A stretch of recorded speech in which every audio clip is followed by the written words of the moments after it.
He is one of the most powerful, most enigmatic, and, for many, one of the most feared men on the planet. Vladimir Putin. We see the iron grip on his nation, the calculated, often chilling, moves on the world stage. But what if I told you that, behind the formidable Kremlin walls, the wealth accumulated by his family isn't just vast, it's almost beyond human comprehension, potentially rivaling the entire economies of some of the world's richest nations. Whispers in the financial shadows suggest their fortune could stretch into the trillions. Yes, you heard that correctly, trillions today. We're attempting to pull back the curtain just a fraction on the almost mythical, trillionaire life of Putin's family, a life seemingly built on absolute power, impenetrable secrecy, and unimaginable, almost invisible riches. Are you ready to glimpse the truth, or at least the shadows it casts? Let's begin. Now, when you ask, how rich is Putin? The answer is a masterclass in obfuscation. Officially, his salary is modest. But many seasoned analysts estimate his personal net worth somewhere between a staggering $300 billion and $500 billion. Yet, even that might not capture the true picture. Some argue that, in reality, Putin's personal wealth mirrors the colossal wealth of Russia itself. The total accumulated wealth of all Russian adults is, say, $3.8 trillion. Then, in a system where one man holds ultimate sway, that figure could, in a sense, reflect his family's accessible fortune.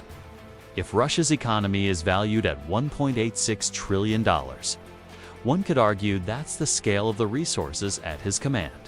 Why? Because in a system that many describe as a dictatorship, the state's vast resources often become indistinguishable from the leader's personal dominion. To understand the man, you have to look at his roots. Putin's family history is a fascinating journey from the soil of Russia to the very heart of its power. They trace their lineage back to 17th century peasants in Russia's Tver district, with one ancestor, Yakov Nikonin, even serving a nobleman, connected to Tsar Michael Romanov. For generations, however, the family endured hardship and poverty, surviving brutal wars and seismic regime changes. Then came a pivotal connection. Putin's grandfather, Spiridon, worked as a personal cook for both Lenin and Stalin, bringing the family into the orbit, however humble, of supreme Soviet power. Putin's own father, Vladimir Putin Sr., fought heroically and was seriously injured in World War II, yet the family remained in modest circumstances. It was from this very same backdrop of ordinary life, of making ends meet, that young Vladimir Putin himself grew up. And it was from that environment that he embarked on a defining 17-year career in the KGB, the formidable, now defunct Soviet intelligence agency. His dedication and skills honed there didn't just shape him, they paved the way for his meteoric political ascent, his presidency, and ultimately, what many now see as his absolute grip on power. By 1998, Vladimir Putin had become president of Russia, and by 2012, his control over the nation was virtually complete. But amidst this rise, he was also a family man. In 1983, he married Lyudmila Skrebneva, and together they had two daughters, Maria, born in 1985, and Katerina, born a year later in Germany while Putin was stationed there with the KGB. The girls, affectionately nicknamed Masha and Katya, were named after their grandmothers. However, as Putin's power swelled, their lives became increasingly insular. When he became president, he took them out of their regular school for security reasons, opting for private tutors at home. While he was said to be a loving father, the immense pressures and demands of his growing authority meant he inevitably spent less time with his daughters. They became more isolated, living lives shrouded from the public eye. Despite the physical distance that power often creates, both Maria and Katerina reportedly held their father in high regard, expressing admiration for him. Yet, It was clear they no longer had the same easy access to him as they did in their earlier, simpler years. As the girls grew older and their father's political career continued its relentless upward trajectory, whispers and rumors about his closely guarded personal life began to circulate with increasing intensity. The first visible crack in the carefully curated image of Putin's family life came with his marriage to Lyudmila. Decades together, their union appeared increasingly strained. Lyudmila was reportedly not a happy woman in her role as First Lady, and accounts suggest that Putin himself no longer held her in the same affectionate regard as he once had. She became progressively absent from his public appearances, fueling widespread speculation. Then, in 2013, the couple publicly announced their divorce. A stunning and rare admission for a leader like Putin, marking a significant turning point in the public perception of his personal life. Almost simultaneously, rumors of Putin's alleged affairs began to surface, painting a picture of a private life far more complex than officially acknowledged. One name became inextricably, if unofficially, linked to Putin romantically: Alina Kabeva, the celebrated Olympic rhythmic gymnast. Persistent speculation suggested a close, long-term relationship, with some even claiming they share 2 children together.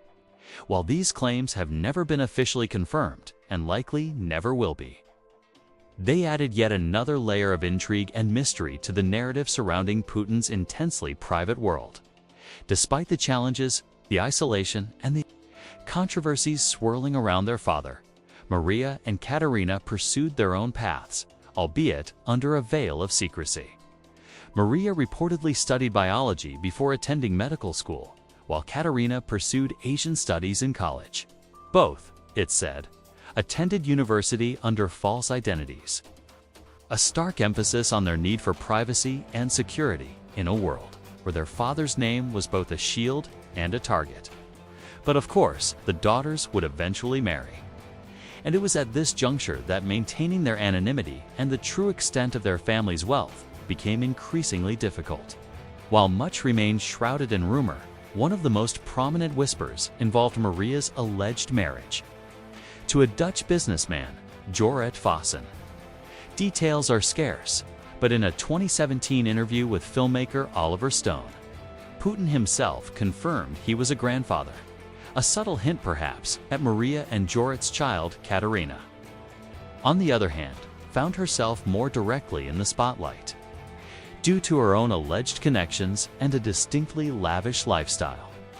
In 2013, she reportedly married Russian billionaire Kirill Shamalov, the son of one of Putin's close friends. The wedding was said to be a grand, almost fairy tale affair at the Agora Resort in Leningrad, a highly secure event complete with a laser show, an ice skating display, and even a mock Russian village. However, their marriage was short-lived, and the couple divorced in 2018. It was during these divorce proceedings that a glimpse of the wealth involved became public, with their combined assets reportedly valued at around $2 billion. Flight records later suggested a secret relationship between Katerina and German ballet star Igor Zelensky, no relation to the Ukrainian president, resulting in a daughter born sometime between 2017 and 2019. Katerina reportedly made over 50 trips to Munich during this period, often, it's claimed, accompanied by Putin's presidential security detail. And then there's Svetlana Kravonagik, a former cleaning lady whose name became linked to Putin. It's reported she had a close relationship with him in the late 1990s. And they may have had a daughter together, Elisaveta Vladimirovna Rozova, born in 2003, though never officially confirmed. Elisaveta's striking resemblance to Putin has fueled intense speculation. These alleged hidden families and the immense wealth surrounding them led to international action. In 2022, the United States, followed by the UK, EU, and Canada, placed sanctions on Putin's officially recognized daughters, Maria and Katerina, and their now ex-husbands, accusing them of profiting from the Russian state and being used by Putin to conceal his own vast assets from international scrutiny. So, just how much is Putin really worth? Officially, he declares a modest income of around $140,000 a year. Yet, even back in 2007, documents suggested his personal wealth was closer to $280,000. And then there are the watches. He's been photographed wearing timepieces worth $700,000, nearly 6 times his declared annual salary. One Patek Philippe watch alone was valued at $60,000. Another, a Lange & Schnee datograph, at a cool $500,000. Experts like Bill Browder and even figures like Elon Musk have speculated his true net worth could be as high as $200 billion, or even more, making him potentially the richest man in the world. But individual luxuries pale in comparison to the properties. He is said to own a colossal mansion around 190,000 square feet, dramatically overlooking the Black Sea. Its construction cost, reportedly $140 million back in 2010. This isn't just a house. It's a fortress, a toit. In 2012, Sergei Klesnikov, a former business partner of Putin's associates, blew the whistle, revealing he was instructed to help build this opulent estate, often dubbed Putin's Palace. Built on government land, it's true. Cost is believed to be closer to $1 billion, featuring 3 helipads, a private access road, and security provided by Kremlin guards.